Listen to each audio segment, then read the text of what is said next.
നമസ്കാരം. Raf talks ഫുട്ബോളിലേക്ക് ഏവർക്കും സ്വാഗതം. ഇന്നലെ ലാലിഗയിൽ നടന്ന മത്സരത്തിൽ മികച്ച വിജയമാണ് വമ്പന്മാരായ FC ബാഴ്സലോണ സ്വന്തമാക്കിയിട്ടുള്ളത്.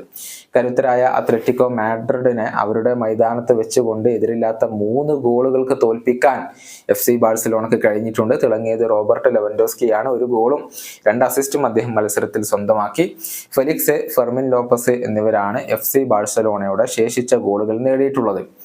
നമുക്കറിയാം, കഴിഞ്ഞ സമ്മർ ട്രാൻസ്ഫർ ജാലകത്തിന്റെ അവസാന ദിവസത്തിലായിരുന്നു പോർച്ചുഗീസ് സൂപ്പർ താരമായ ഫെലിക്സ് ലോൺ അടിസ്ഥാനത്തിൽ FC ബാഴ്സലോണയിൽ എത്തിയത്.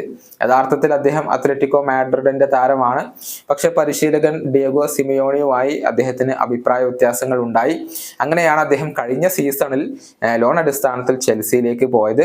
മാത്രമല്ല, തുടർന്ന് അത്ലറ്റിക്കോയിൽ തന്നെ തിരിച്ചെത്തിയിരുന്നുവെങ്കിലും അദ്ദേഹം ബാഴ്സലോണയിലേക്ക് ലോൺ അടിസ്ഥാനത്തിൽ വരികയായിരുന്നു. സിമിയോണിയുമായി അദ്ദേഹത്തിന്റെ ബന്ധം നല്ലതല്ല.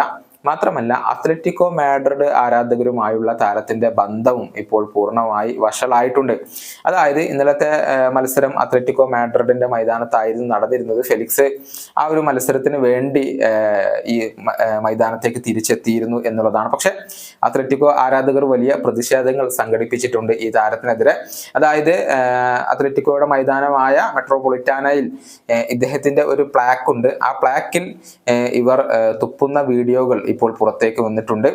ഫെലിക്സിന്റെ പ്ലാക്കിലാണ് തുപ്പുന്നത്. മാത്രമല്ല, ഫെലിക്സിന്റെ ജേഴ്സി അത്ലറ്റിക്കോ മാഡ്രിഡ് ആരാധകർ കത്തിക്കുകയും ചെയ്തിട്ടുണ്ട്. അങ്ങനെ ഫെലിക്സിനെതിരെ വലിയ പ്രതിഷേധങ്ങളാണ് ഈ ആരാധകർ നടത്തിയിട്ടുള്ളത്. പക്ഷെ അതൊന്നും അദ്ദേഹത്തെ ബാധിച്ചിട്ടില്ല. കാരണം ഈ മത്സരത്തിലെ ആദ്യ ഗോൾ നേടിയത് ഫെലിക്സ് ആണ്. മത്സരത്തിന്റെ 38ാമത്തെ മിനിറ്റിലായിരുന്നു റോബർട്ട് ലെവൻഡോസ്കിയുടെ അസിസ്റ്റിൽ നിന്ന് ഫെലിക്സ് ഗോൾ നേടിയത്. ഇത് ആദ്യമായല്ല.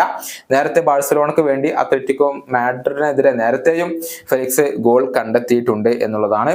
ഏതായാലും ഫെലിക്സിനെ നിലനിർത്താൻ FC ബാഴ്സലോണക്ക് താല്പര്യമുണ്ട്. പക്ഷെ വലിയ ഒരു തുകയായിരിക്കും അത്ലറ്റിക്കോ മാഡ്രിഡ് താരത്തിന് വേണ്ടി ആവശ്യപ്പെടുക. അതുകൊണ്ട് തന്നെ ബാഴ്സലോണ അദ്ദേഹത്തെ നിലനിർത്തുമോ, അതല്ല ഫെലിക്സ് അത്ലറ്റിക്കോയിലേക്ക് തന്നെ മടങ്ങുമോ, ഇനി അതല്ല മറ്റേതെങ്കിലും ക്ലബിലേക്ക് പോകുമോ എന്നുള്ളതൊക്കെ കാത്തിരുന്ന് കാണേണ്ട കാര്യമാണ്.